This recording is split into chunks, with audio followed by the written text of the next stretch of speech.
On y va. Donc voilà, chers amis, merci d'être venus aujourd'hui pour avoir une perspective donc, de l'année 2024 vue par l'astrologie, mais pas seulement, par ce qu'on appelle la géostratégie, la politique internationale, etc. Parce que bien sûr, tout est lié. Hein, les pays ont un jeu mondial, il y a des événements dramatiques un peu partout, il y a plusieurs crises, hein, une crise économique, une crise climatique, etc. Bon, et puis les pays, comment ils se débrouillent là-dedans. Hein. Donc la première partie sera un bilan de 2023, après on verra grande ligne de 2024, un petit aperçu par pays hein, à la fin.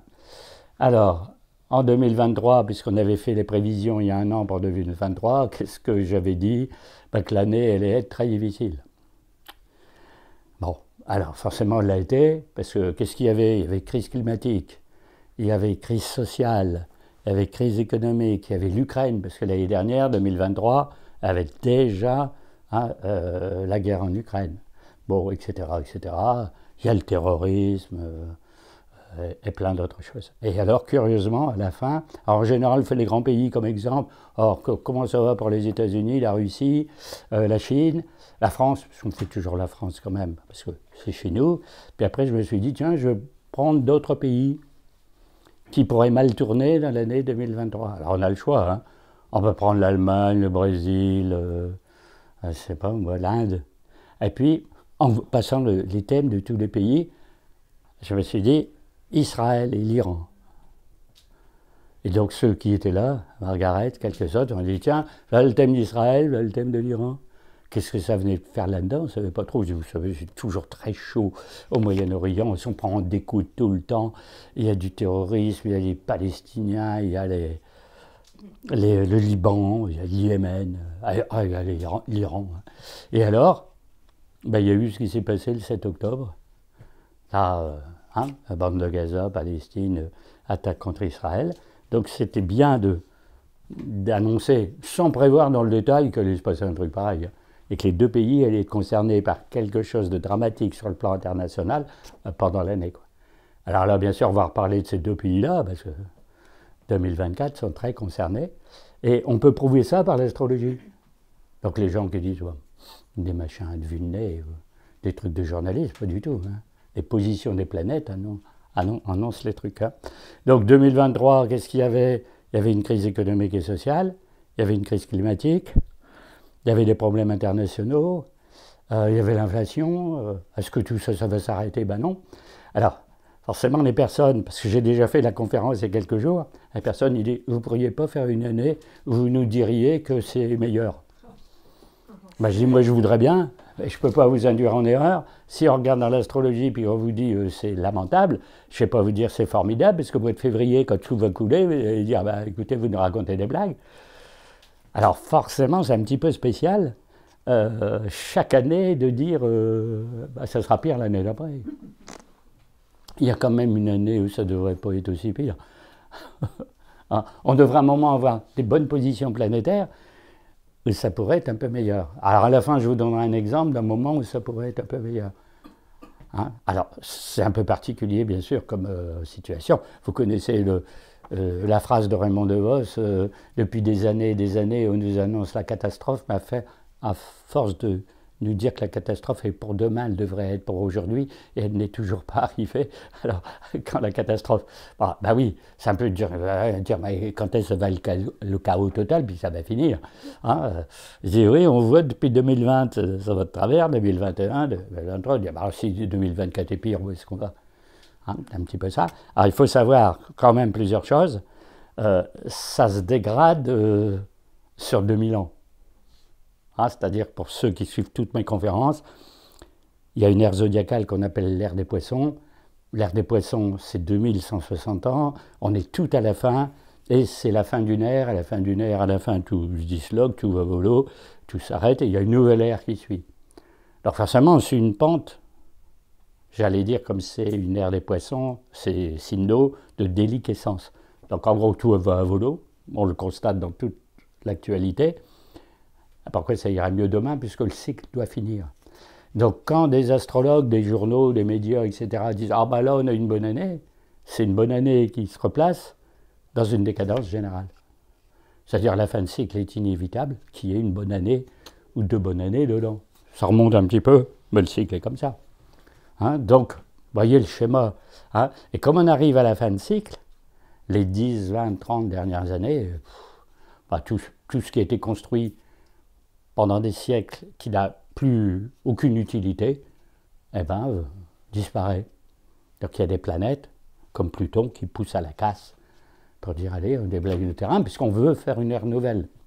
Alors, il se trouve 2 catégories de personnes. Ceux qui disent, mais c'est très bien notre monde, parce que j'en profite, je suis banquier, je travaille à l'ONU, je suis ministre, pourquoi ça? L'ère des poissons finirait, puis les autres qui disent, j'en vois toutes les couleurs, vivement l'ère nouvelle. Ah voyez, un petit peu la mentalité des personnes en fonction de la situation. Il y en a toujours qui sont contents de leur sort, puis d'autres complètement paniqués, évidemment. Hein. Alors toujours est-il, si on résume, que 2023, ça n'a pas été formidable, parce que si vous additionnez le Moyen-Orient, l'Ukraine, la crise économique, la crise climatique, etc., où on annonce toujours des mesures, mais c'est toujours plus grave l'année d'après. Vous avez vu, quand on fait une réunion sur le climat, on vous dit on a pris des tas de mesures, mais alors radicales, puis à la fin de l'année, les experts concluent que ça s'est réchauffé et que c'est encore pire. Alors, bon, je dis, vous savez, la fameuse COP28, là-bas, il y a eu il n'y a pas longtemps, voilà les mesures, il paraît que c'était sensationnel comme mesure. Hein. Visiblement, personne ne croit que ce sera mis en pratique, et puis elle a finalement servi qu'à annoncer la COP29. Faire une COP28 pour annoncer qu'il y aura une COP29, je ne sais pas si vous voyez le niveau de la chose. Hein. Donc, si on fait le bilan de 2023, on ne va pas s'éterniser là-dessus pour avoir un bon aperçu de la nouvelle année. C'est pas fameux.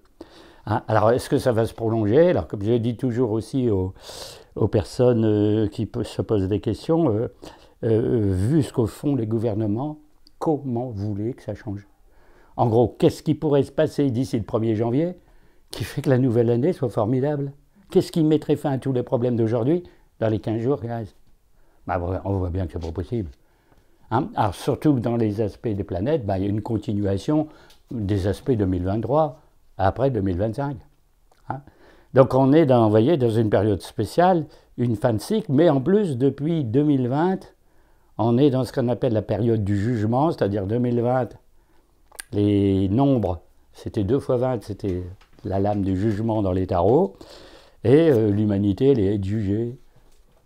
Et ce qui se passe, c'est le jugement de l'humanité qui a tout fait de travers pendant je ne sais pas combien de siècles, et puis dire, en gros, entre guillemets, le châtiment arrive dans ce qui se passe. Hein. Voilà, alors ça s'étale normalement sur 5 ans, 2020-2025. Donc l'année prochaine, malheureusement, si vous revenez, je veux dire 2025, il ne va pas être mieux que 2024. Hein, c'est un tout 2020-2025. Après, comme les planètes bougent, changent de signe, on va avoir un ciel totalement différent en 2026. Ah, ça ne veut pas dire que c'est, comment dire, un bonheur inimaginable et que tous les problèmes du monde sont réglés. Hein. C'est un contexte totalement différent. Hein. Alors, si on prend l'année 24, mis à part l'astrologie, on lit toujours ça à la numérologie. Donc 2024, si on additionne les nombres, hein, 2 plus 2 plus 4, c'est un nombre 8.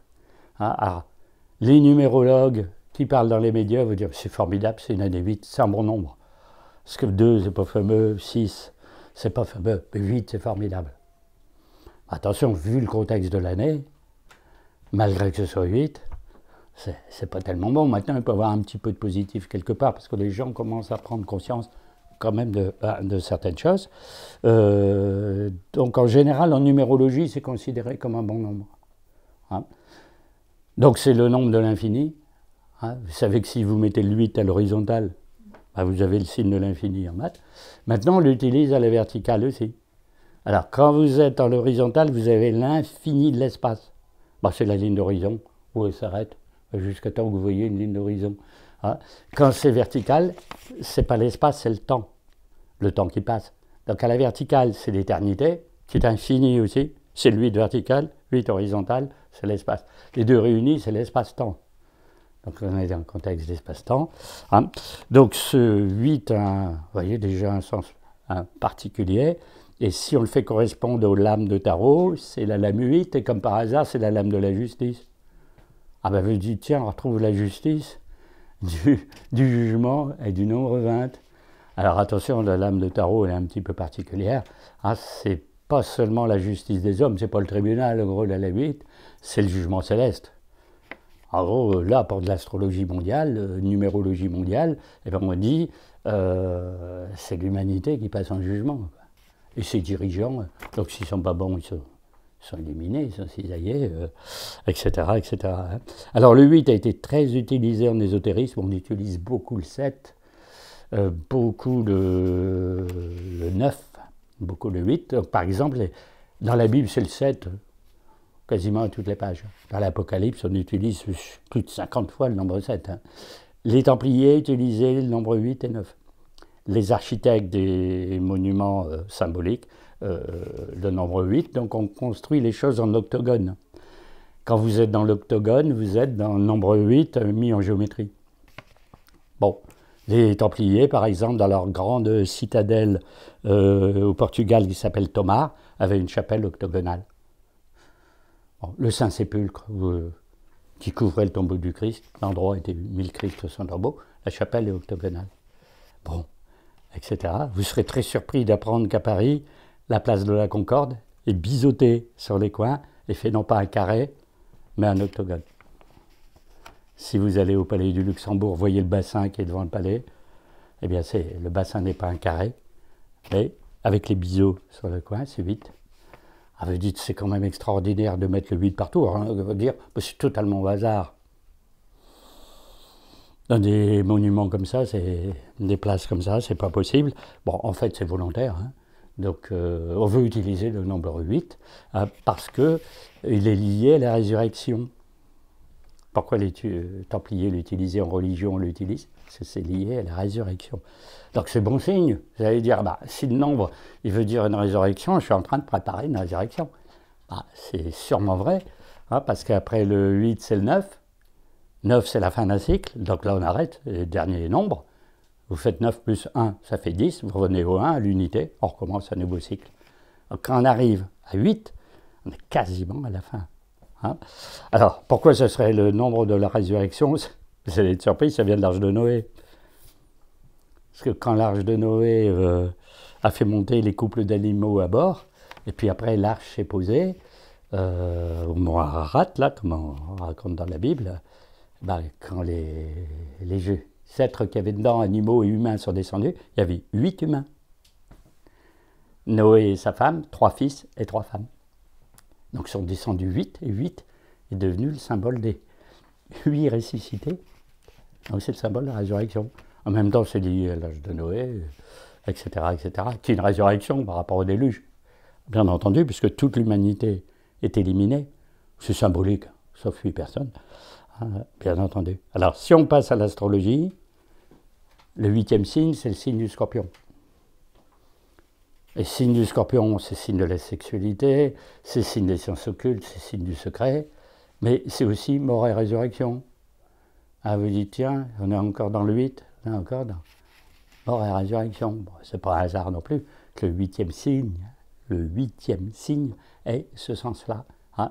Alors, est-ce qu'il faut mourir là entre guillemets, hein. Ça peut être une mort symbolique pour un renouveau, parce que c'est toujours mort et renaissance. Hein.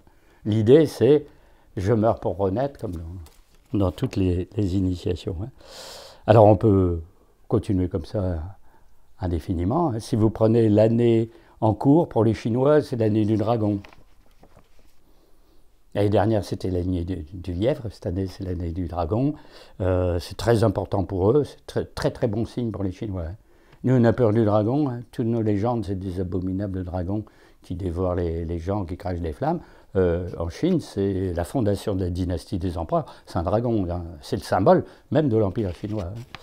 Hein. Mais c'est pareil. Hein. Saint-Xing, c'est la force. Alors, est-ce que ça correspond au pays qui va refaire des étincelles sur la planète, encore une fois, cette année? C'est fort possible, vu hein, les progrès de la Chine. Hein, on en est là, c'est un peu inquiétant. vu le rôle que va jouer la Chine dans les années futures, surtout si l'Occident continue de décliner, ça va mal se passer. Hein. Donc vous voyez, c'est tout un univers, vous voyez, que tout correspond, hein, dans les nombres, dans les symboles, dans la géométrie, hein, dans tout ce qui s'ensuit. Alors, en astrologie, en astrologie mondiale, alors, ce serait très particulier, parce qu'on va compter les planètes en signes, on va compter les éclipses qui sont très importantes, on va compter les phases lunaires. Tout ça permet d'interpréter que pour tel pays, ça va se passer comme ça. Alors on ne va pas le faire parce que c'est très compliqué. Si on fait pour la France, par exemple, toutes les nouvelles lunes, tel pays, l'éclipse du 8 avril, on va donner un aperçu, hein, très général. Hein. Alors, pour rentrer dans le vif du sujet, ça c'est une carte du ciel. Et ce que vous voyez ici, c'est ce qu'on appelle les planètes lentes. C'est-à-dire les planètes lentes, c'est celles qui se déplacent très lentement dans les signes sur le zodiaque. Puis il y a des planètes rapides qui passent les signes, ils font le tour du zodiaque là, en une année, même en quelques mois. La Lune fait 2 à 3 jours par signe. Donc en un mois, elle fait tout le tour, puis elle revient, puis elle refait un deuxième tour, comme ça toute l'année. Puis les planètes sont 20 ans dans le même signe. Donc forcément, il n'y a aucun rapport entre la vitesse de la Lune et la vitesse de Pluton, par exemple. Hein. Bon. Alors, qu'est-ce qu'il y a d'extraordinaire cette année? Qu'est-ce qu'il y a de nouveau par rapport aux années précédentes? Eh bien, le fameux Pluton, qui est ici, qui se fait comme ça, a été en Capricorne une 20aine d'années. Alors, il faut savoir que cette planète Pluton, c'est une planète de la destruction. C'est une planète de casse, c'est une planète qui régit la pollution, les conflits, tout un tas de choses extrêmes, la mort elle-même, puisque c'est le dieu Pluton, dans la mythologie, qui est le dieu des enfers, etc. etc. Donc c'est une planète implacable. Alors qu'est-ce qu'elle a fait dans Capricorne? Elle a cassé toutes les structures. Tous les machins internationaux, tous les trucs qui devaient régler la paix dans le monde, c'est passé. Les États, structurés ou pas, ils sont à moitié allés à volo. On voit bien, nous, comment fonctionne notre État. L'État français, pur et dur, ferme, comme ça, on voit bien que c'est plus le cas. Hein, donc, les structures étatiques, comme on dit, ou internationales étatiques, vous voyez comment fonctionne l'Europe à Bruxelles. Les structures, on dirait un truc de gondolage en caoutchouc au lieu du granit. Hein. Donc, forcément, très très longtemps en Capricorne. L'année dernière, il s'est passé quelque chose de très particulier. Cette planète est rentrée en Verseau. Mais elle a été que quelques mois. Et retournée en Capricorne. Pour refaire un petit coup de casse dans le Capricorne. Et cette année, elle revient. Donc elle est ici. Ce que vous voyez en rouge, c'est les degrés qu'elle va occuper dans l'année. De 0 degré à 2,6. Tout à fait le début du Verseau. Donc forcément, les personnes qui sont Verseau vont avoir Pluton dans leur décan qui va faire pas mal de choses. Alors, quand Pluton entre dans un signe, c'est toujours un événement.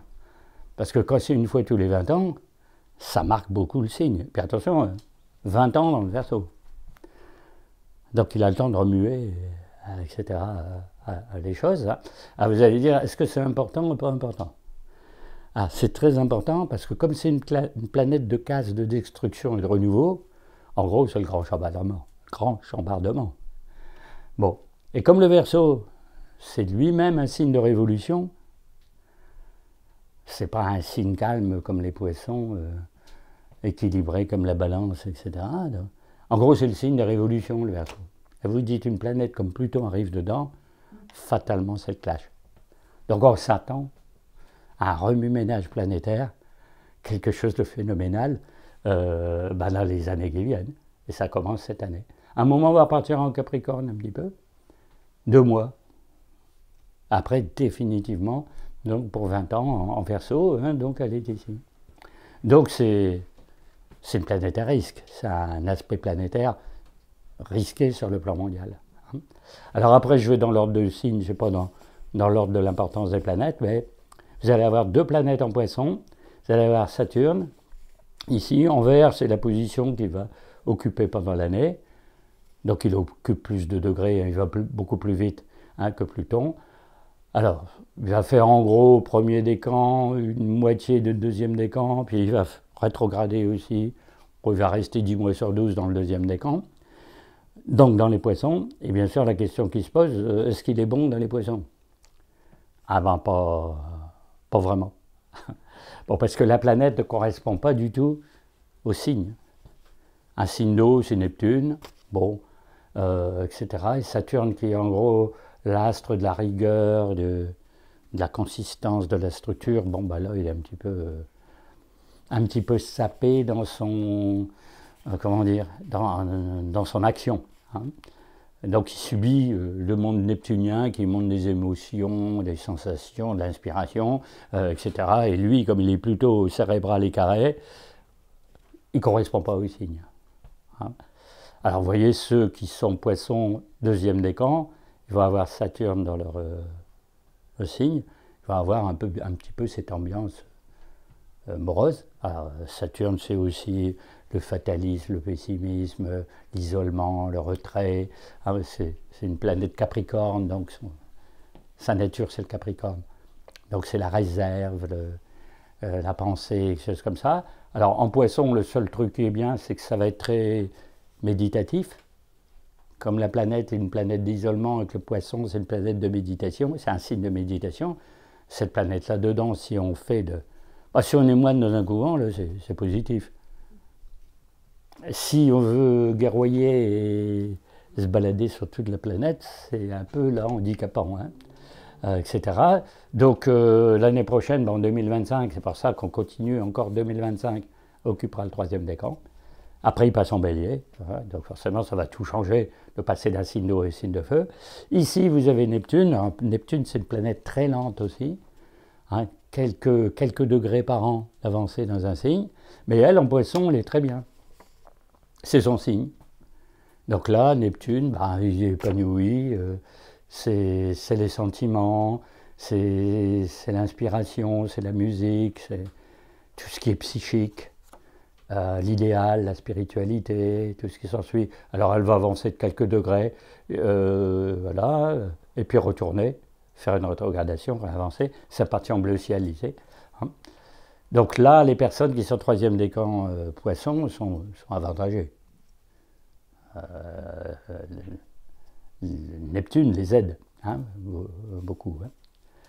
Alors, ensuite, on va pas faire Jupiter, on va faire Uranus. Là, je saute un petit peu, parce que Jupiter, c'est un cas spécial. Ici, vous avez Uranus, c'est la partie en bleu qui monte le parcours qu'il fait cette année.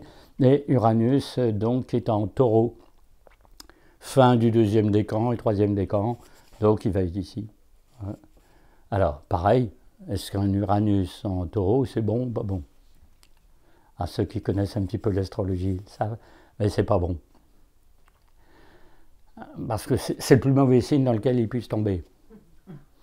Alors c'est vraiment pas de chance, hein, parce que Uranus c'est un peu l'impromptu, les choses qui arrivent tout d'un coup, qu'on décide sur le champ, qu'on applique. Alors dans le signe de terre du taureau, il a un petit peu à pédaler sur place en gros. Hein, donc le signe est trop rigide par rapport à l'exaltation de la planète. Mais c'est Uranus quand même, qui a toujours envie d'exploser dans un signe comme ça, et il attend quelque chose pour exploser. En gros, il est une force latente, comprimée, on attend la décompression. Donc en fait, il n'est pas bon dans ce signe-là, mais entre guillemets plus ou moins inactif jusqu'au jour où on le réveille. Bon. Qui peut le réveiller? Bon, on va voir.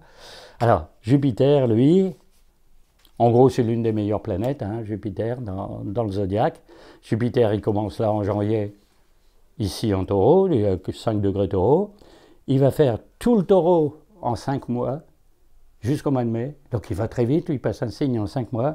Et il va jusqu'ici en Gémeaux, 21 degrés du Gémeaux en octobre, il va faire une rétrogradation, il va retourner jusqu'au début du signe. Donc ce qui est en orange, c'est la progression jupitérienne de l'année.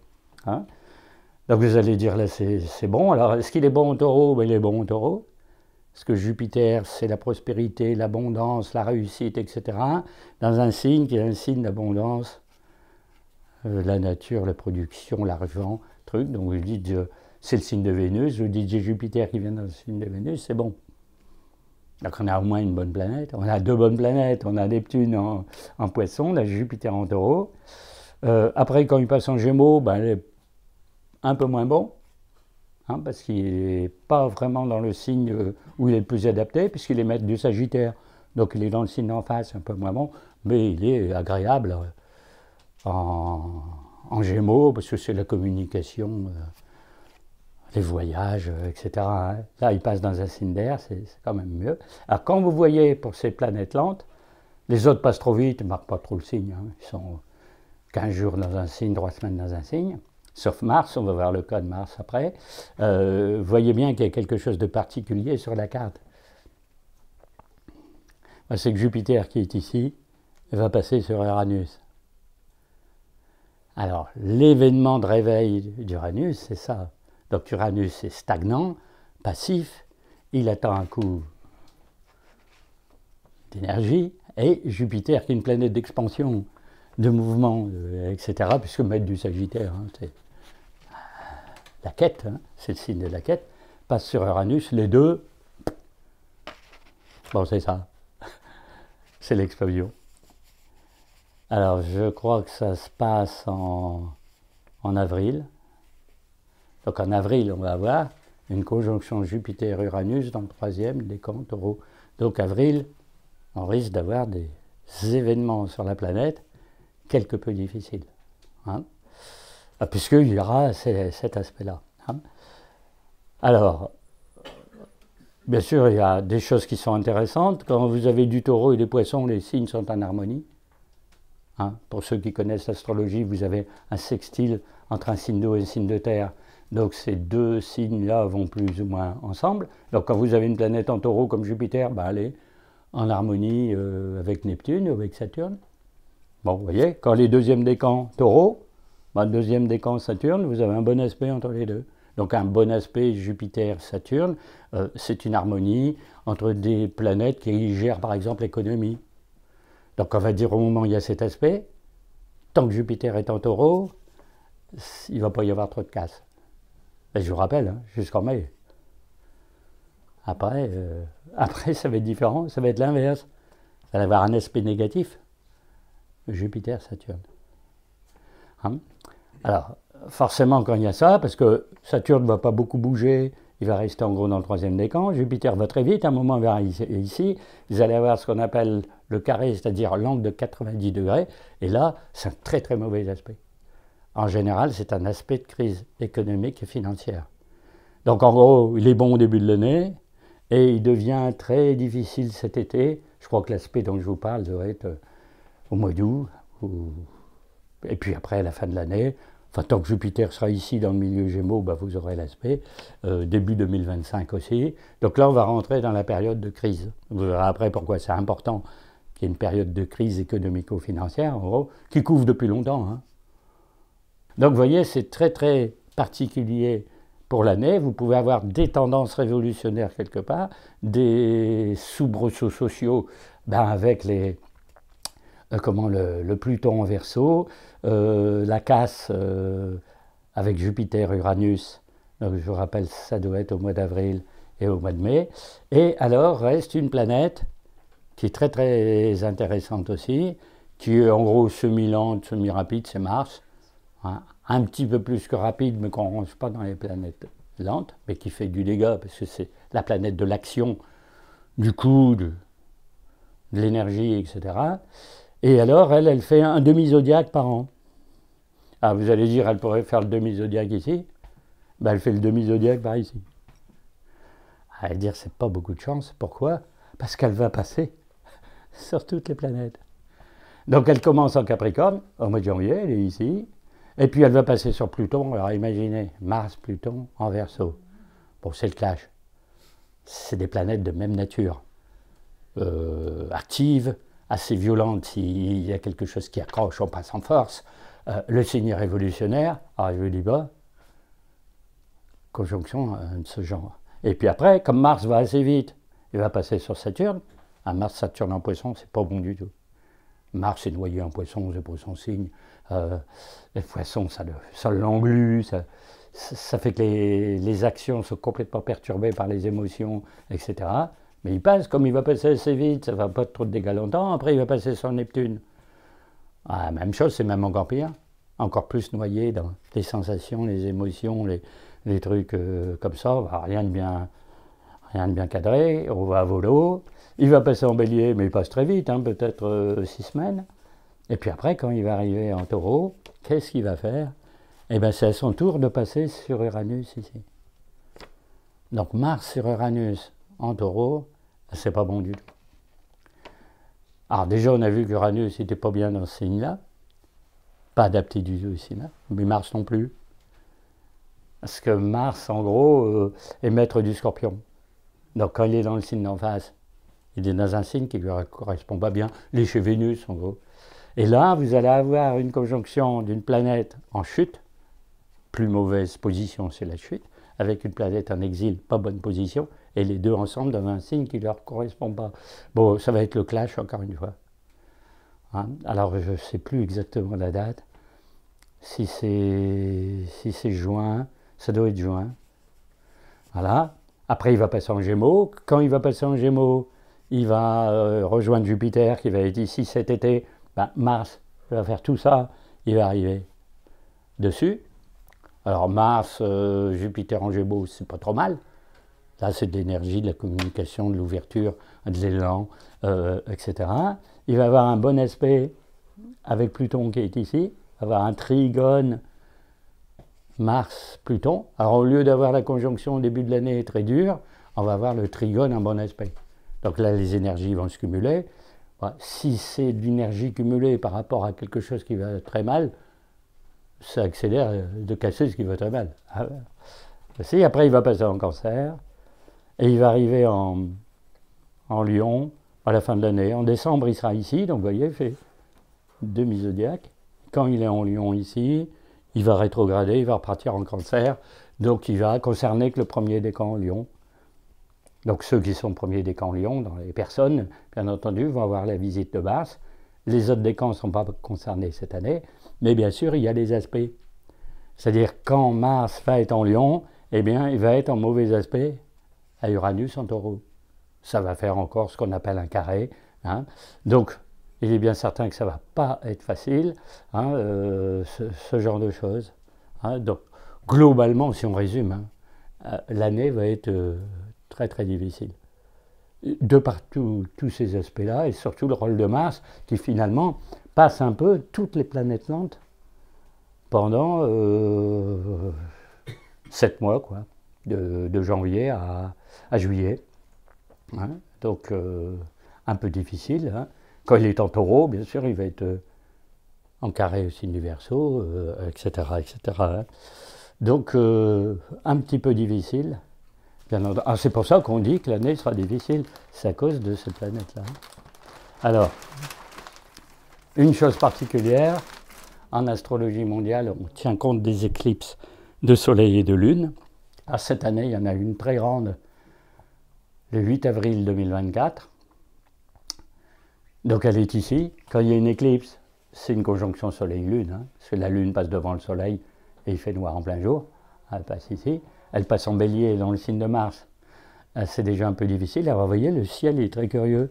Parce que vous retrouvez les planètes en Poisson, vous retrouvez les planètes en Taureau. Là, vous avez bien la conjonction Jupiter et Uranus ici. Vous voyez Mars qui passe sur Saturne ici. Les planètes sont mises quasiment 2 par 2. Alors vous voyez dans le ciel la curiosité du mouvement des planètes qui se retrouvent disposées comme ça. Une chance, je ne sais pas combien de milliards, vu l'étendue du cosmos, d'avoir un groupement, alors mis à part Pluton, hein, qui est ailleurs, un groupement comme ça. Puis alors les 3 signes se suivent.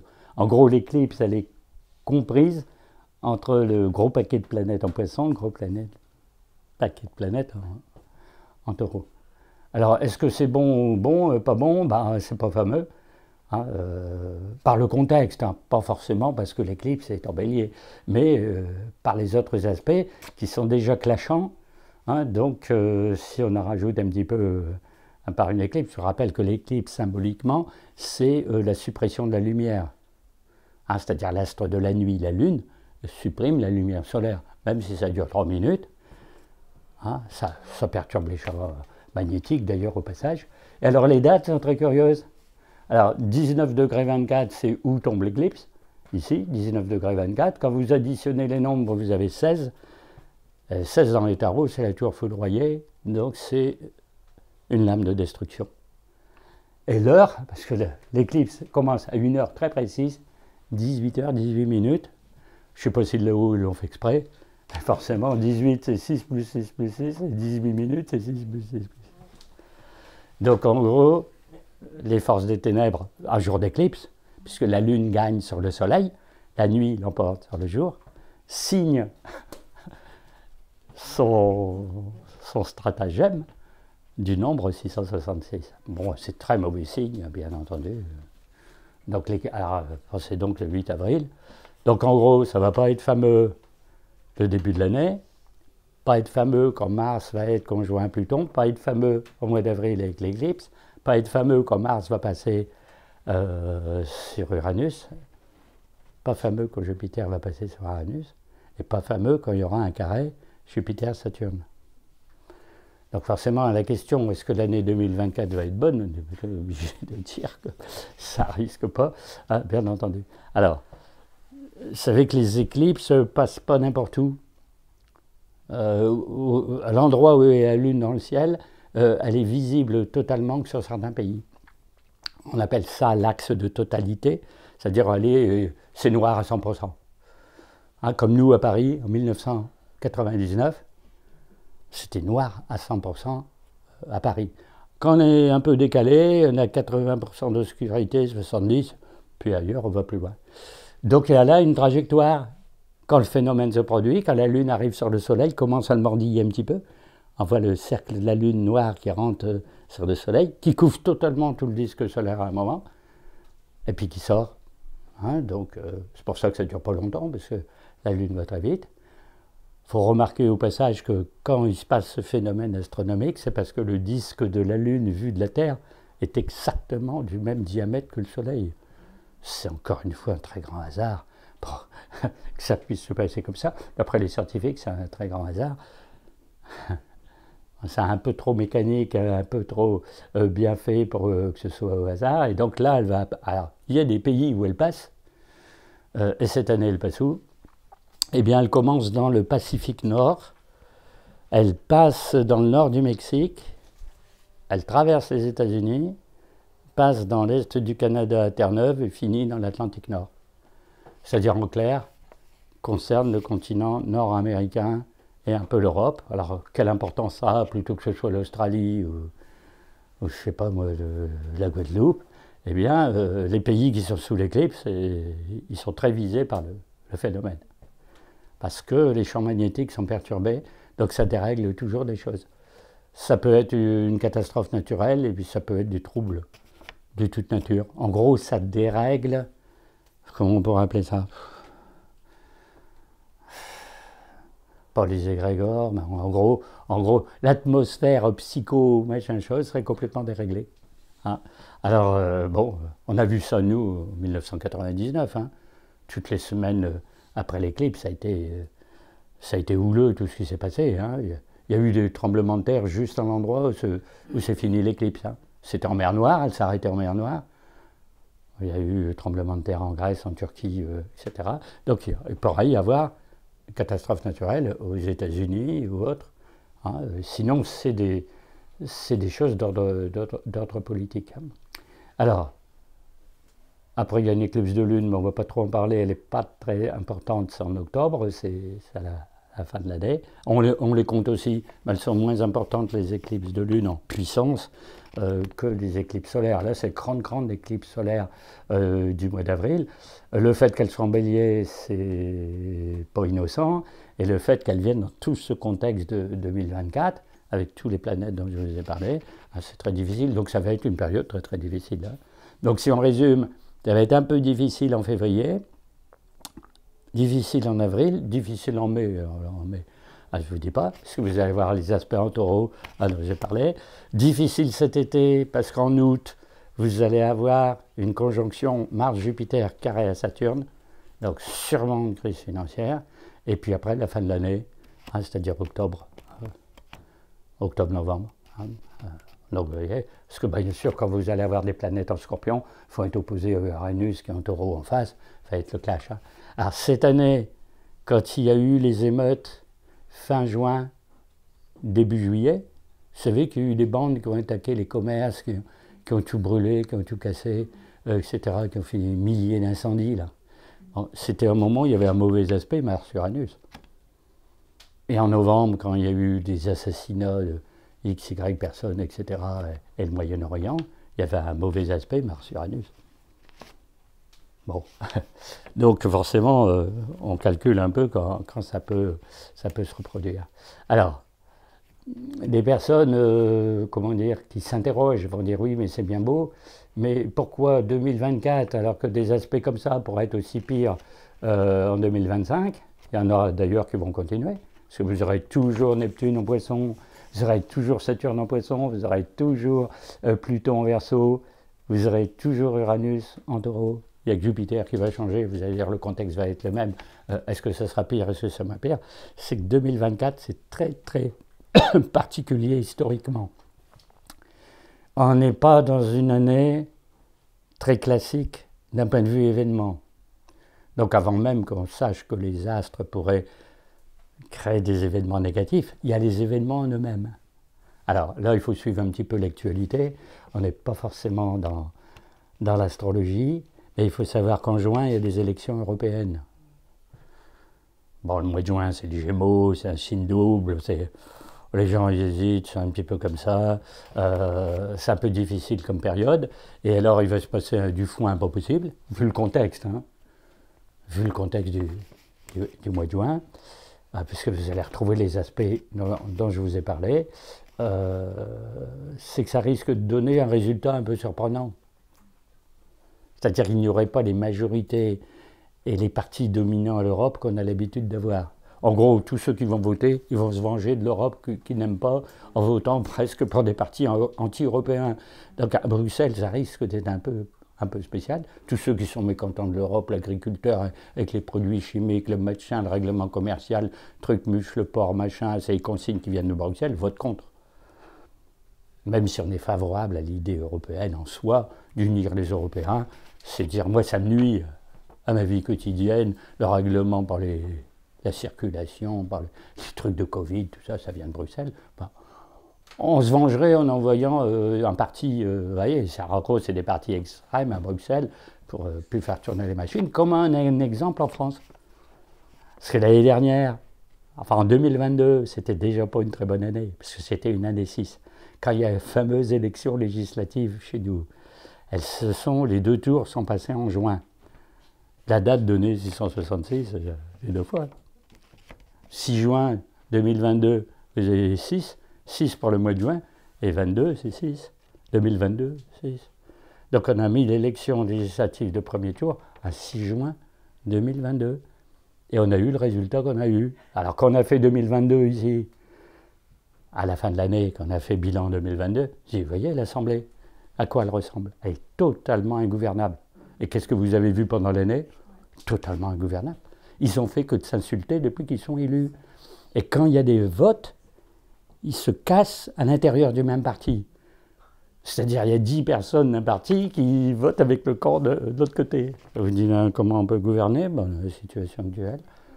Donc, on aurait peut-être ça à Bruxelles, mais on a déjà ça en France jusqu'à la prochaine législative. Si ce n'est pas dissous avant, hein, bien entendu. Hein. Alors, quel autre événement il y a? Je ne vous interroge pas, on n'est pas à l'école. D'ailleurs, l'école va complètement de travers. Vous avez vu comment ça tourne. Hein. Ah ben oui, parce que vous avez une crise éducative, vous avez une crise du secteur hospitalier, vous avez une crise juridique, vous avez une crise dans la police, vous avez une crise de l'environnement. On voit comment fonctionne l'école. Hein. Bon, on ne va pas parler de l'école aujourd'hui, on va passer 1 heure. Hein. Mais maintenant, un professeur qui va en classe n'est pas certain de ressortir vivant de sa classe. Donc bon, avant, c'est... Hein, je viens faire un cours, hein, j'enseigne la littérature, on prend Voltaire, et suite. Maintenant, vous n'avez plus le droit. Un type dans la salle qui sait cet auteur-là, ben, il n'aime pas les musulmans, il est descendu. Bon, on va dire, il ne peut plus rien faire. Bon, on passe, je ne vous dis pas les places que perd la France dans le classement des réussites en maths, physique, langue, etc., mais tous les ans. Hein. Je crois qu'on a perdu 16 places cette année dans le classement international des compétences pour, je crois, une classe de 5e.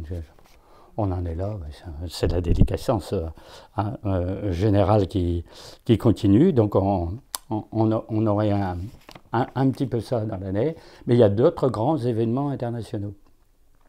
Il y a les Jeux Olympiques. On est très honorés d'avoir les Jeux Olympiques chez nous. Et bien fin juillet, août. Voilà, on a le Jupiter, carré, Saturne, ici. Alors, il y a un très très grand risque de terrorisme au moment des Jeux Olympiques. Alors on renforce la sécurité, 1000 agents de plus, etc. Mais vous savez, faire sensationnel en faisant un défilé naval sur la Seine. Et les gens sur les berges, regardez, enfin, c'est bien pour les terroristes, on va dire oui, mais ils vont être très surveillés. Hein. On a vu comment ils sont surveillés un peu partout. Ah, en fait, ils ne le sont pas, donc il y a un très très gros risque, ça tombe très mal, en fait, d'un point de vue astral, en juillet-août. Hein. Bon, on verra bien, mais en gros, la date a été choisie il y a plusieurs années. Je suppose que ceux qui ont choisi la date, le Comité international olympique n'a pas de carte du ciel pour dire tomber une bonne période. Quelquefois, on se demande, parce qu'ils font des drôles de trucs, on se demande si ce n'est pas volontaire. Alors, qu'est-ce qu'il pourrait bien y avoir d'autre? Il y a des choses très très curieuses. Il y a une élection présidentielle en Russie. Voilà que notre cher camarade Vladimir Poutine se représente. Alors, j'avais mis le thème du 17 mars, ça se passe en 17 mars. Bon, pour gagner du temps, je ne vais pas le chercher, mais c'est un peu difficile. Alors forcément, on se pose la question, qu'est-ce qui pourrait se passer pour le président actuel? Alors, dernièrement, au cours d'une conversation avec un journaliste, incidemment, il est venu à parler, oui, mais il y aura des élections au printemps. Et puis Poutine a dit, ben, je pourrais très bien que je me représente. Il ne l'a pas annoncé comme si c'était radical, mais bon, c'est déjà qu'il va être candidat.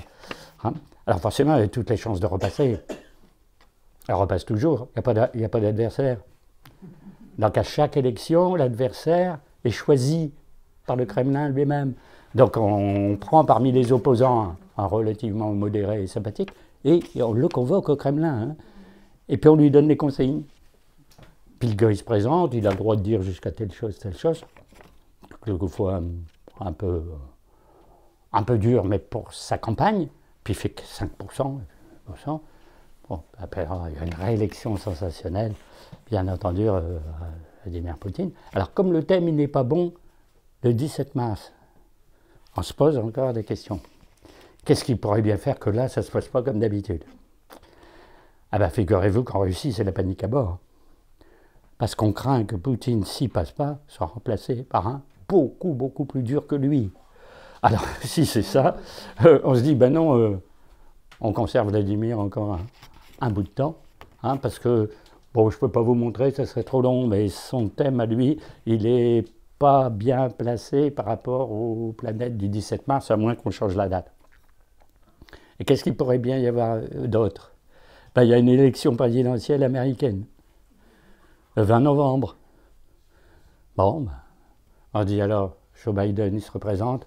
Non, il est trop vieux, il va mourir encore de mandat, il faut quelqu'un d'autre. L'adversaire le plus radical, Trump.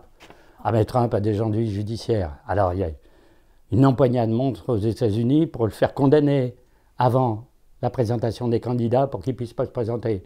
Et lui, il retarde des trucs judiciaires et les recours, etc. pour pouvoir se présenter. Et après, tant qu'il est président, il est inattaquable jusqu'à temps qu'il ressort, ou la justice le récupère.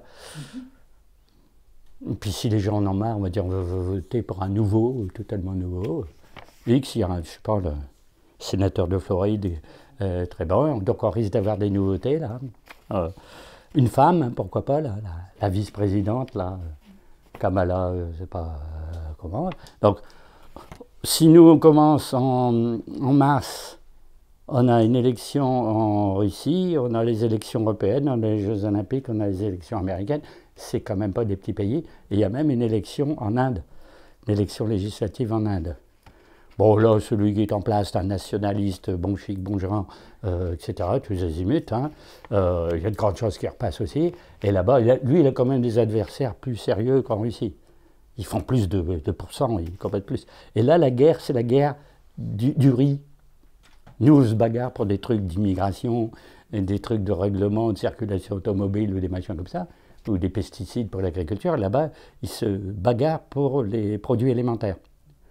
Alors vous allez dire, mais qu'est-ce que vient faire le riz dans une histoire pareille? C'est que, bon là on n'est pas dans l'astrologie, hein. C'est du commerce. L'un des plus grands exportateurs de riz dans le monde. Et ravitaille tous les pays les plus pauvres de la planète. Sauf qu'il y a eu de très mauvaises récoltes.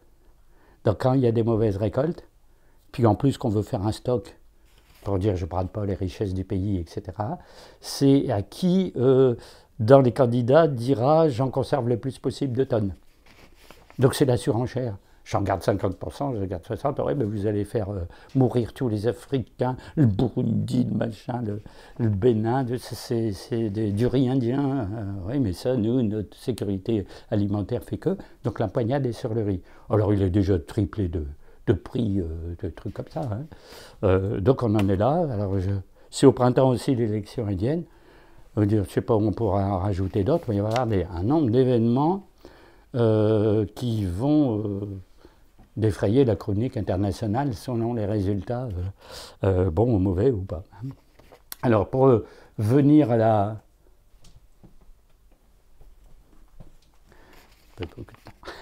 la situation internationale que vous connaissez, parce qu'on me dit toujours, mais alors les conflits, là. L'Ukraine, est-ce que ça va continuer? Est-ce qu'ils vont s'arranger? Est-ce que la guerre va s'arrêter ou pas?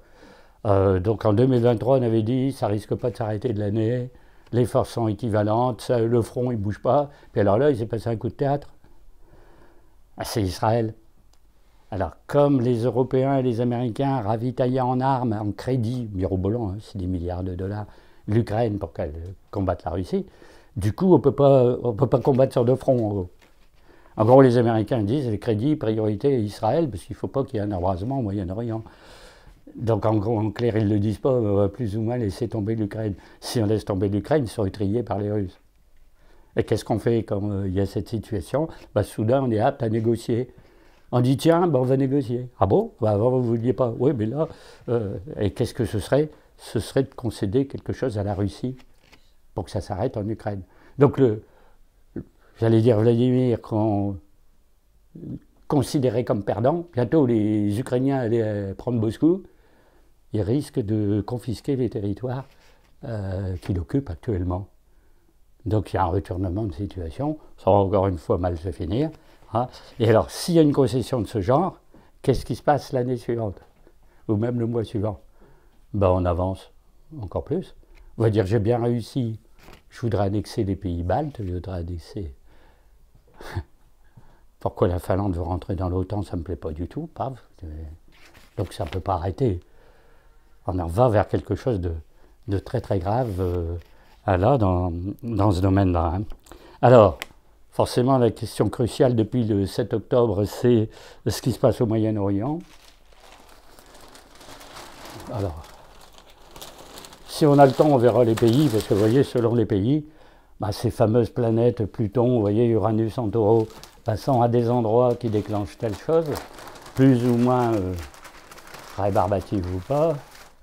Là, c'est la Russie. Vous voyez, la Russie va avoir Pluton sur Saturne. C'est pas un tellement bon aspect. C'est un aspect redoutable, en gros. On ne peut pas passer tous les pays, hein, c'est trop compliqué. La République de Chine. D'habitude, on les passe. Hein, dans les années d'avant, on faisait un petit peu les pays. La 5e République en France, on verra peut-être après, c'est pas fameux. Parce que justement, on a, vous voyez, Jupiter, Uranus ici, dans la première maison. C'est carré avec le Uranus en Lion ici. Donc c'est pas bon. On va... Alors là, vu tous les thèmes que j'avais dessinés, ça fait beaucoup. Légir. Alors, puisque bien sûr c'est l'actualité, c'est intéressant de faire l'Iran et Israël. Parce que bien sûr,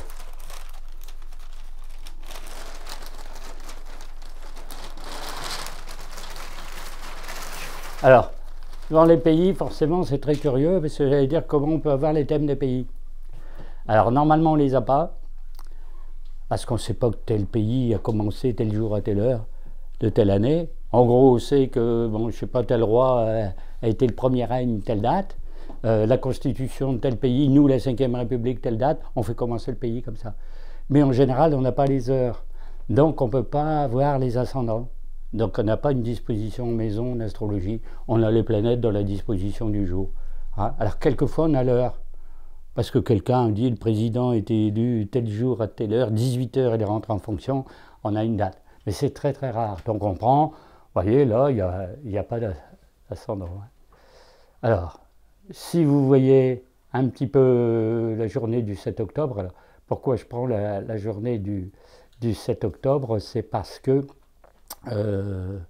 c'est où il y a eu l'attaque des Palestiniens sur Israël et qui a fait ce massacre gigantesque. C'est la réaction non moins violente dans l'autre sens. Les aspects en rouge sont des aspects négatifs. Bon, déjà, le ciel n'était pas très fameux. Mais qu'est-ce qu'il y a de particulier? Eh bien, vous avez Uranus ici. Vous voyez, 22 degrés 28 taureau.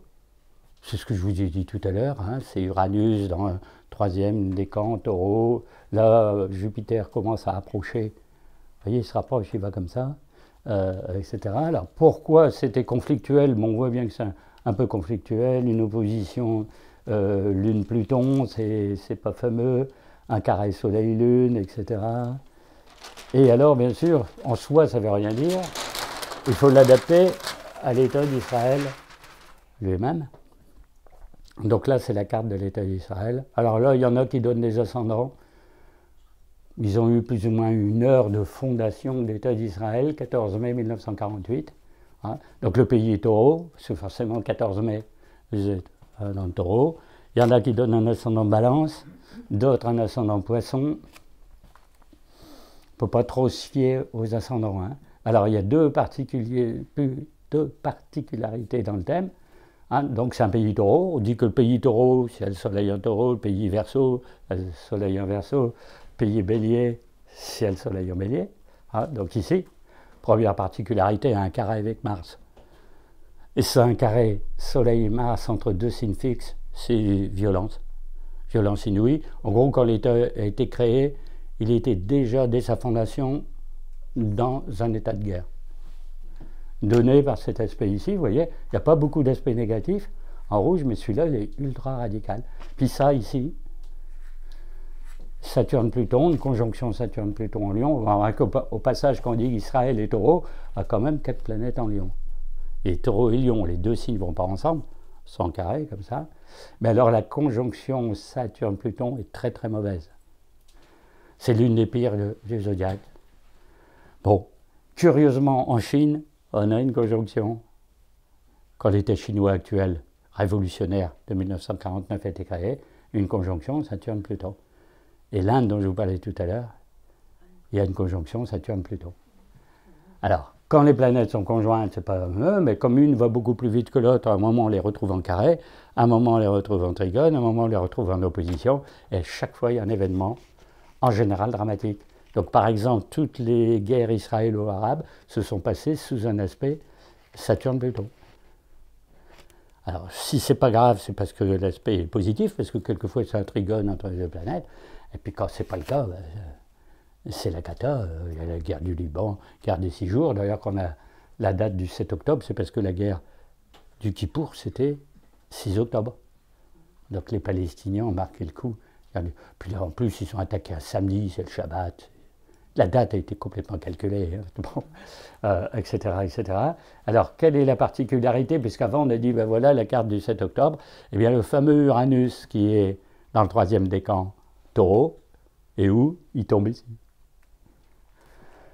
C'est-à-dire que le jour de l'attaque, Uranus tombait sur le Soleil d'Israël. Et comme Uranus est la planète de la destruction et de la casse, eh bien, vous l'avez ici. Donc en gros, c'était plus ou moins prévisible, bien entendu, qu'il y ait ce genre de choses. Alors comme Uranus passe sur le Soleil tous les 84 ans, forcément c'est un événement rarissime. Hein. Alors comme la planète va avancer vers la fin du signe, va faire une rétrogradation et va repasser en marche directe, ben, il y en a pour l'année. Donc à la question, est-ce que ça va s'arrêter? Ben non. C'est un truc de longue haleine qui risque de durer tant que Uranus va être beaucoup plus loin. Bon, après, il va rentrer en Gémeaux fin 2025-2026. En gros, toute l'année 24, il risque d'avoir des troubles extrêmement graves au Moyen-Orient. Donc en gros, les Palestiniens et les Israéliens s'affrontent, mais les autres, les pays qui sont autour, est-ce qu'ils vont se mettre dans la partie ou pas? Eh bien oui. Ben oui, parce qu'ils ne vont pas laisser tomber, les Arabes ne vont pas laisser tomber leurs amis palestiniens, même s'ils ne sont pas tous très chauds pour eux. Hein. Bon, l'Iran est très, très, très, très favorable, certaines populations du Yémen très favorables. Alors, on craint que les milices pro-iraniennes qui sont au Liban ouvrent un front dans la partie nord d'Israël. Au Yémen, il y a déjà une guerre civile entre des groupes soutenus par l'Arabie et des groupes soutenus par l'Iran. Et dernière, alors qu'est-ce qui s'est passé dans le monde arabe, dans tout le monde arabe, du Maroc jusqu'en Afghanistan? Manifestations monstres dans les rues pour lutter contre Israël. Hein. Les États, ils ont réprimé. La police a chassé en Jordanie, un peu partout, en Tunisie. Il y a eu tous ces troubles-là. Hein. Une effervescence générale. En Égypte, il s'est passé une drôle de chose, c'est que le président, pour se faire bien voir des musulmans pro-palestiniens, a autorisé une manifestation. Et puis il s'est passé un truc qu'il n'avait pas prévu du tout. Ils sont allés dans les rues qui étaient complètement interdites. Ils ont crié des slogans contre le régime égyptien, mais pas pour les Palestiniens. Alors, un président d'ailleurs au passage qui est élu avec 89,89% des voix, comme tous les chefs de ces pays-là. Donc en clair, si les Palestiniens sont trop étriés, l'Iran va faire ouvrir un front au Liban. Le Yémen, c'est déjà en état de guerre civile. Dernièrement, on a vu que les groupes, comment dire, extrémistes au Yémen avaient lancé des roquettes sur des bateaux qui passaient au large. Mais les bateaux de n'importe quel pays. Hein. Voilà, en gros, couler les cargaisons, couler le pétrole, etc. Ce qui fait que les bateaux qui ne veulent pas être touchés, ils descendent beaucoup plus bas pour remonter le canal de Suez, s'ils font 500 km de plus. À l'arrivée, les marchandises sont plus chères et c'est fait pour.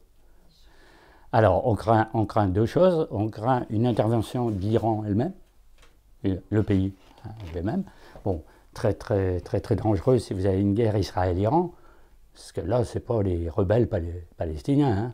C'est un grand pays qui a une formidable armée, qui a l'arme nucléaire, je suppose qu'il l'a, donc on est dans ce contexte, qui est soutenu par la Russie.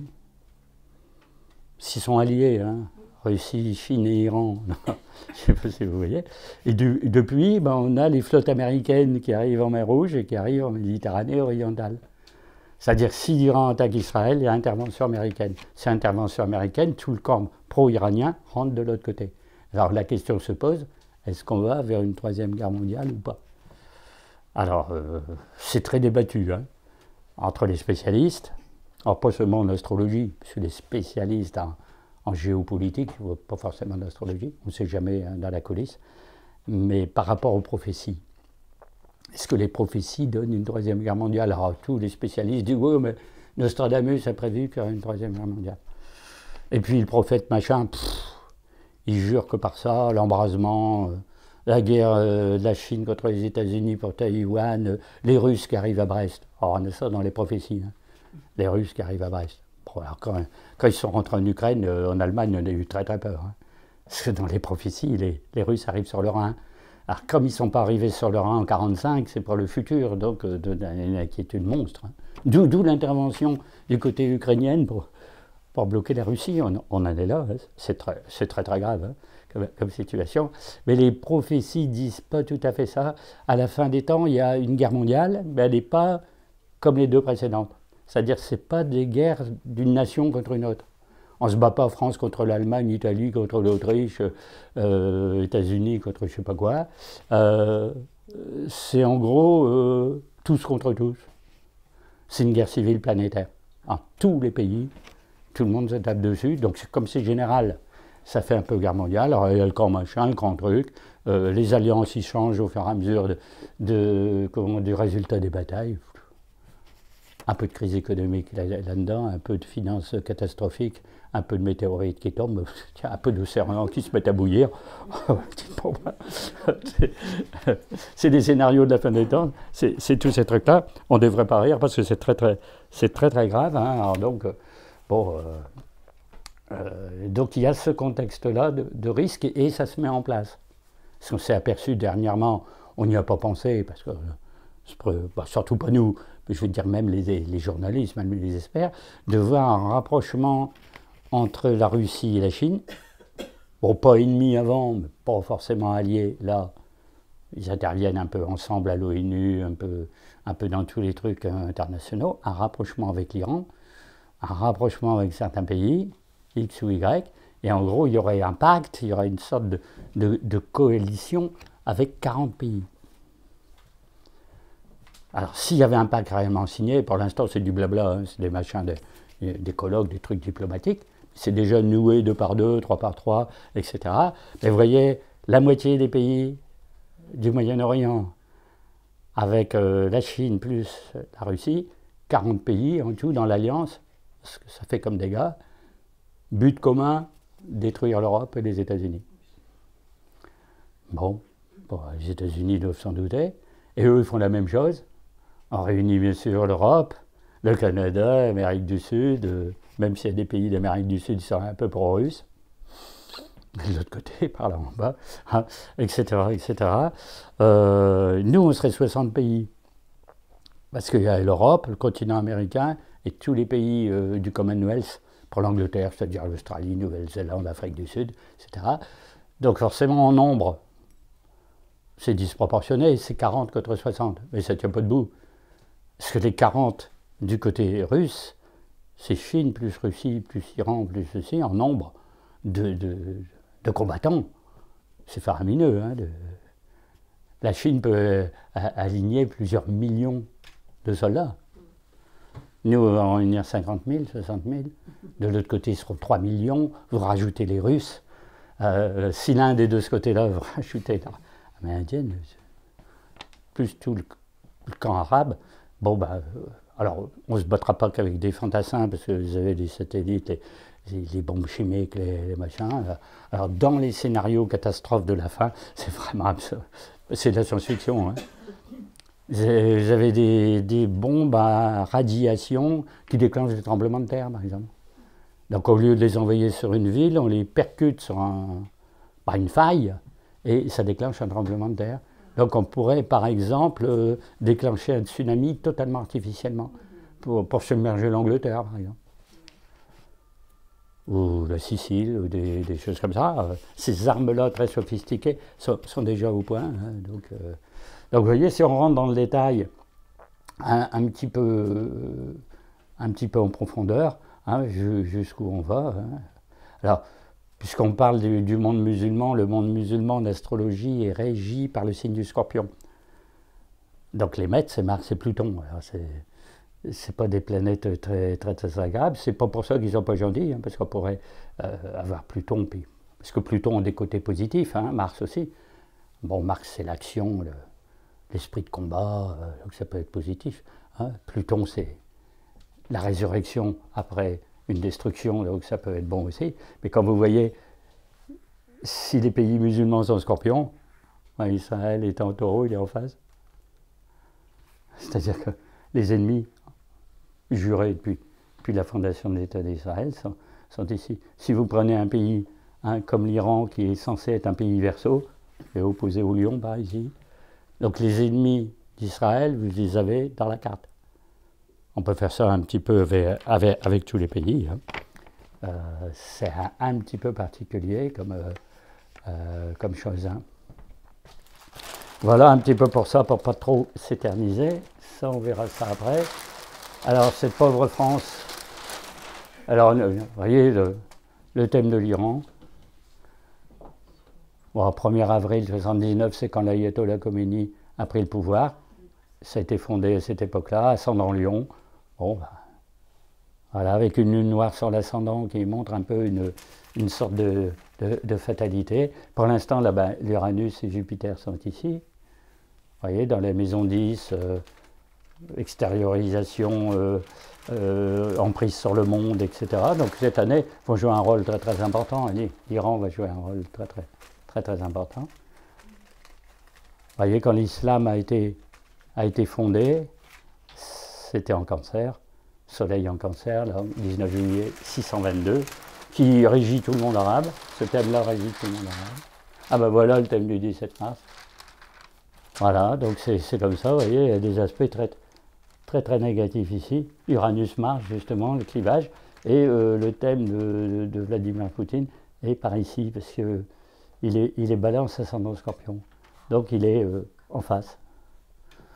Bon, normalement, ça ne devrait pas lui être favorable, mais enfin, il y a d'autres aspects hein, et d'autres considérations. La pauvre France. En parlant de la pauvre France, je dis la pauvre France parce qu'on est un des pays le plus dans le collimateur des événements mondiaux difficiles dans les années qui viennent. Donc quand on a eu la Première République, vous savez la sensation que ça a fait quand on a détruit la monarchie.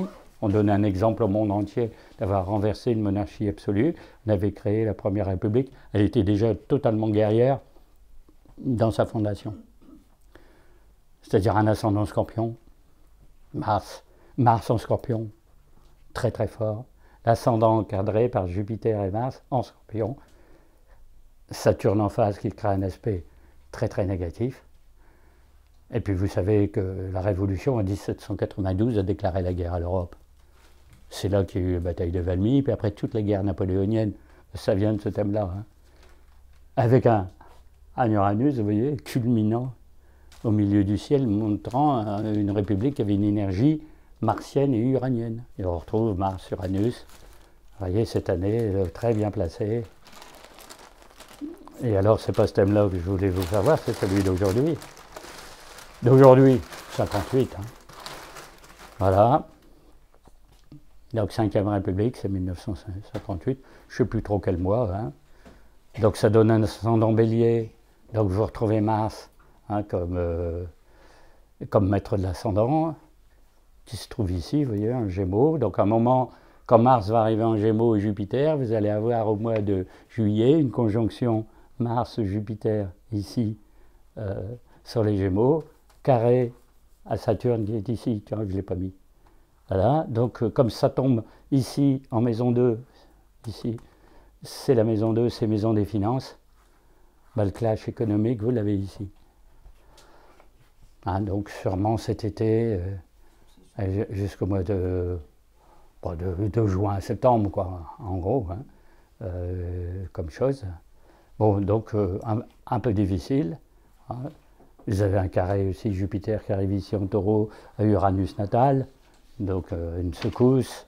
Alors quand Mars en 2025 va passer sur Uranus, bon, hein, etc. Donc vous voyez un petit peu tous les pays. Donc nous, avec nos histoires d'élections européennes, on va voir ce que ça va donner pour la France. Alors des pays qui vont en gros se comporter convenablement en pro-européens. Mais nous, vous savez qu'en France, quand on vote pour les européennes, on règle des comptes intérieurs. Hein. C'est-à-dire on se venge du président en votant contre ce qu'il demande. S'il dit « je suis pour une Europe unie », ben, on vote contre parce que c'est lui. On ne vote pas pour l'Europe, en fait, on vote pour ou contre le président, etc., etc. Donc un petit peu difficile. Pour nous, l'année va être difficile. Hein. On risque, j'allais dire, une guerre civile. Hein. Elle est déjà commencée. Quand vous voyez les émeutes, hein, depuis l'histoire des Gilets jaunes, ces batailles de rue, ces pillages, ces machins, ces assassinats tous les jours, on ne voit pas pourquoi ça s'arrêterait. On n'aura sûrement pas quelque chose de calme en 2024. Hein. Bon, alors, après, s'il y a une dissolution, il y a une nouvelle date d'élection, c'est bon, ça, on verra la date. Encore, ça serait étonnant ça tombe à une bonne date. Bon, vu le contexte, on dirait qu'ils ont toujours un malin plaisir à choisir une date qui déclenche des pataquès. Alors, on ne sait pas s'ils le font volontairement ou pas volontairement, qui disent que c'est plus ou moins volontaire pour liquider les choses. Hein, donc on en est là. Alors forcément, si on résume tout ça, dans quel sens ça va, c'est qu'il y a une offensive générale contre le monde occidental. Hein.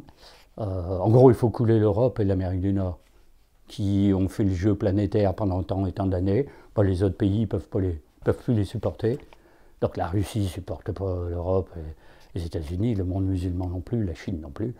Alors, reste l'Inde qui est un petit peu en hésitation. Là, curieusement, par exemple, l'Inde est du côté d'Israël dans le conflit israélo-palestinien. Alors que tous les autres sont soit neutres, soit pro-palestiniens. Puisque bien sûr, derrière Israël, il y a l'Europe et il y a les États-Unis. Hein. Mais alors, ce conflit a tout divisé, toutes les opinions publiques. C'est-à-dire qu'en France, quand il y a une empoignade, c'est pro-israélien, pro-palestinien. Et dans tous les pays. Hein. Donc on a vu le pays arabe. Alors, pays arabe, forcément, on est du côté palestinien, mais ça fait des troubles intérieurs très très importants. Et un peu partout, ça va se diviser un peu comme ça. Hein. Donc toutes les opinions publiques sont divisées, et c'est maintenant tous les événements internationaux qui divisent les opinions publiques. C'est plus un problème interne, c'est pas un problème qu'on a chez nous, c'est un machin qui se passe dans tel pays, il y a une montée au créneau, des pros et des contre à l'intérieur. Hein. Bon, ça peut aller très loin, hein, parce que... Bon, là, dernièrement, par exemple, il y a un chef d'État africain qui est arrivé au pouvoir par un coup d'État, et puis avant, quand il allait à l'ONU, il y avait soit la tenue de général, parce que c'est un colonel, je ne sais pas quoi, et puis soit dans les instances internationales, il venait vêtu à l'occidental. C'est-à-dire en costume cravate, en clair. Quand on est à l'ONU, j'allais dire ça va de soi, c'est presque tout le monde, même les Chinois. Hein. Mais là, il est venu dans la tenue de sa tribu africaine. Et dans son discours, il a dit que la France avait essayé d'imposer sa civilisation à l'Afrique, et que ce n'était pas bien du tout, et que c'était très mauvais, et que l'Afrique avait raison de se révolter. Donc il y a bien un jeu anti-européen, anti-occidental. Je ne dis pas qu'il n'y a pas raison, vu les méfaits de la colonisation, mais en gros, la tendance est nette. Hein. Donc quand vous voyez que la Russie organise une réunion qui s'appelle les BRICS, les BRICS, c'est une alliance économique avec Brésil, Inde, Russie, Chine, etc., c'est de faire une alliance de ce genre. On va rajouter l'Iran, on va rajouter quelques pays. C'est totalement anti-occidental, puisque c'est pour court-circuiter le dollar et la mondialisation à l'américaine. Bon, etc., quoi. Alors, bon, le résultat des courses, c'est qu'on va vers une division de plus en plus importante du monde. Bien sûr, entre tous les pays, mais à l'interne des pays, alors que le but, forcément, c'est l'unité. La tradition primordiale va dire qu'est-ce qui peut sauver l'humanité? C'est l'unité, unité nationale dans les pays, unité du genre humain, et puis là, c'est divisé à l'infini. Donc on va bien dans le sens inverse. Et quand tout le monde se tapera dessus, parce que personne n'est d'accord sur rien, entre chaque quartier, chaque village, chaque province, chaque pays, vous aurez la fameuse guerre de tous contre tous. Hein. Donc forcément, les années qui viennent ne sont pas trop réjouissantes. Hein. Alors, dans l'ésotérisme, en traitant de ce problème très particulier, on parle des tours du diable. Je ne sais pas si vous savez ce que c'est. Alors, les tours du diable, c'est René Guénon, le grand traditionnaliste qui a révélé ça. C'est qu'il y a des centres de magie noire disposés dans le monde. Il y a un centre qui dirige, la centrale de contre-initiation, fait des rituels pour des trucs vachement maléfiques. Ça passe par 7 centres. Et les 7 centres, ceux qui comment dire, les grands initiés les ont repérés. On voit bien où sont les ondes négatives. Alors c'est très curieux la carte. C'est que ça part de l'Afrique noire. Donc en gros, on est au Mali, au Niger, au Burkina Faso. On passe, alors vous voyez, c'est horizontal, on est comme ça. On passe en Soudan, Nubie, au sud de l'Égypte. On monte Syrie, Irak. On va au Turkestan. On est du côté où il y a les Kurdes, là, Kurdistan, Turkménistan, Azerbaïdjan, et on passe en Oural, et il y a 7 centres comme ça. Et ça finit au nord de l'Oural, près de l'océan glacial arctique, et quand vous voyez l'arc de cercle comme ça, c'est tous les pays qui sont en émulsion actuellement. C'est-à-dire, c'est le Mali, la France a été chassée là, du Mali, on a dit à l'armée française, retourner en France, dégager, ils sont devenus pro-russes. Alors quand il y a eu un coup d'État, je ne sais pas, au Niger ou autre, il y avait les enfants qui agitaient des drapeaux russes dans la rue. On a dit, ah ben, c'est la Russie qui est derrière. Non, non, il n'y est pour rien, c'est les gens qui veulent se libérer des colonisateurs. Mais pourquoi les enfants manifestaient en faveur de la Russie en Afrique noire? Alors vous voyez, là, l'Ukraine, ça a été russe. C'est normal que je récupère l'Ukraine, mais le Mali, les fameuses milices Wagner pro-russes, défendre quelle frontière de la Russie au Mali et au Soudan? Au Soudan, il n'y en a pas une pro-russe. En Syrie, il y a une base. Bien sûr, en Syrie, c'est allié. Et puis après, c'est le Caucase. Bon, le Caucase, on a l'intermédiaire, là, Ukraine, Russie, Moyen-Orient. Hein, c'est une région ultra stratégique, là. Nos fameux Arméniens, ils ont été liquidés, là, il n'y a pas longtemps. Hein. Il y a l'Arménie, c'est le pays l'Arménie, puis il y avait une enclave arménienne en Azerbaïdjan. Et puis les Azerbaïdjanais les ont chassés. Et donc ils sont repartis en Arménie, mais ils ont quitté le territoire qui avait un statut d'autonomie, mais en terre turcophone, on peut dire. Et l'ONU n'a pas bougé, l'Occident n'a pas bougé, et c'est 100 000 Arméniens venus évacuer les lieux. Bon, on est dans le Caucase, hein, bon, vous voyez, il se passe tout ça à l'international, on peut dire, c'est quand même très, très, très particulier. On voit bien dans quel sens ça va. Parce que quand les Coptes sont massacrés en Égypte, c'est des chrétiens. Quand c'est l'église, je ne sais pas quoi, au Liban, chrétienne du Liban, ils sont massacrés, ça ne dit rien. Donc on voit bien qu'il y a une offensive anti-occidentale générale. C'est pas commencé d'aujourd'hui. Hein. C'est commencé depuis longtemps, ça finira sûrement très, très mal, bien sûr. Hein. Voilà, et puis alors bon, bah, si on résume un petit peu, qu'est-ce qu'on peut faire comme solution? Bon, à part s'en tirer à titre individuel, on ne peut plus compter sur personne. Alors le grand monarque peut-être, hein, le retour du Christ, je vous dis, le Christ revient, il prêche les droits de l'homme et l'amour du prochain, et il est décapité en 5 minutes. Hein. Ah bah oui, ah oui, il ne faudra plus le supporter un type comme ça dans ses prêches aujourd'hui. C'est pas possible vu l'ambiance. On a bien égorgé le prêtre machin là, dans le Finistère pendant la messe. Je ne vois pas pourquoi on ne fusillerait pas Jésus-Christ s'il revenait. Donc sur qui vous voulez compter? Donc on voit bien que... Et tout ça, ça vient d'un problème particulier qui est un problème métaphysique. C'est que tous ceux qui sont responsables de quelque chose nient l'existence du mal. Alors, tant que vous niez le mal, ce qu'on appelle le mal dans la religion, caricaturé par Satan ou des démons, mais en gros, un principe du mal qui nuit à tout, qui est criminel, qui fait de la violence, qui torture les gens, etc., ben, on dit que ça n'existe pas. Les phénomènes sont le résultat de l'économie, c'est le résultat de la pauvreté.